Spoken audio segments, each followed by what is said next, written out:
You know all the advice about low back pain, right? Sit up straight, don't lift heavy things, be careful. But what if a lot of that advice is just wrong?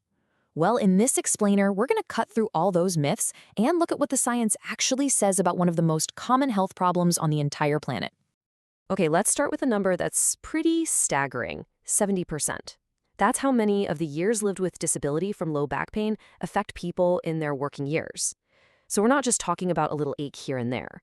For so many people, this is a chronic issue that really gets in the way of their life and their career. And so much of that impact is driven by fear. The fear of moving the wrong way, the fear of making things worse. And that's exactly why it's so important to step back and question this common wisdom we all hear about back pain and find out if it's actually true. First things first, if you've ever had low back pain, you are definitely not alone. You're in very good company. It's an incredibly common human experience. It's not some sign that you're fragile or broken. In fact, get this, since 1990, it has been the #1 leading cause of disability across the entire globe.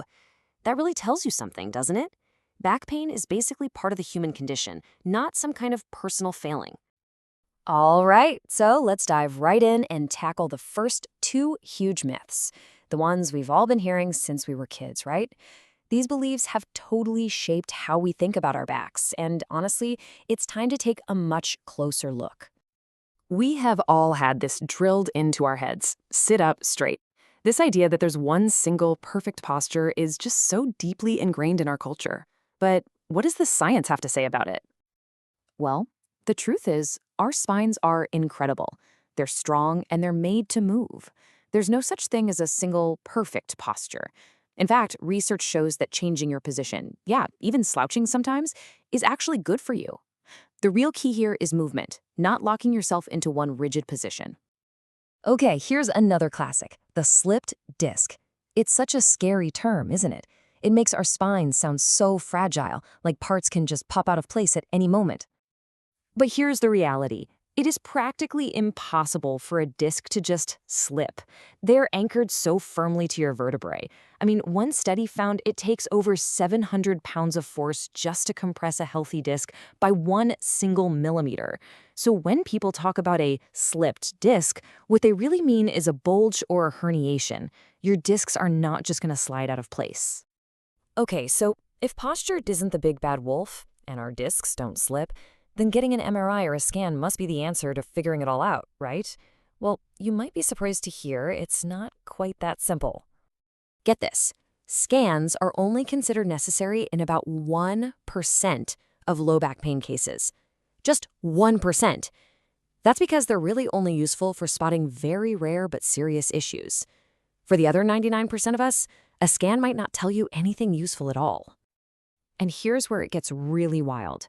A major study did MRIs on a bunch of people who had zero back pain, none at all. And what did they find?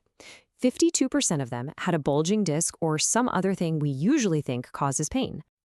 And that wasn't a fluke. Another study of people with no symptoms found that 31% had significant abnormalities on their MRI. It's so common that it's probably better to think of these things like wrinkles on your skin. They're a totally normal part of aging, not necessarily a problem you need to fix. So the bottom line from researchers is this. What a scan shows often has absolutely nothing to do with what a person is feeling. The findings are often just a coincidence, and relying too much on these scans can create a ton of unnecessary fear and lead people to treatments that don't even help. All right, let's switch gears and talk about what our bodies can actually do. We're constantly told to build a strong core and to avoid heavy lifting at all costs to protect our supposedly weak backs. But again, what does the data really say? Just take a look at this. The amount of your core muscle that you actually use for everyday activities, it's tiny. Standing, less than 1% of your max. Even bending and lifting something reasonably heavy is only around 3%. So this whole idea that we need this super strong, constantly braced core just to live our lives, it just doesn't hold up. And that brings us to a really important point.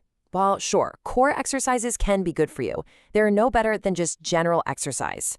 Walking, swimming, jogging, literally whatever you enjoy doing is just as good for your back. The key is just to keep moving. There's no single magic exercise out there. And that brings us to heavy lifting. We're taught to be terrified of it, but our spines are actually amazing structures designed to handle heavy loads. Look, back pain is complicated. And yeah, bad lifting technique can be a factor, but it's rarely the only cause. The real key is using good form and building up your strength slowly, not avoiding lifting altogether. Now for a very specific but really common myth. A lot of people, especially after something like a C-section, become convinced that the spinal anesthesia they received is the direct cause of their ongoing back pain. And while that belief is super common, the scientific evidence just doesn't back it up. Multiple studies have looked for a link and have found no meaningful connection between getting spinal anesthesia and developing chronic back pain. Turns out, other things, like whether you had back pain before the procedure, or even the weight of the baby, are much better predictors of who will have pain later on. So, after busting all these myths, what's the big takeaway? Well, it's about adopting a completely new and, frankly, much more empowering philosophy for how to think about your back. So, here's your new game plan. First, embrace movement. Your spine is incredibly strong and adaptable. It's not fragile. Second, don't fear the scan.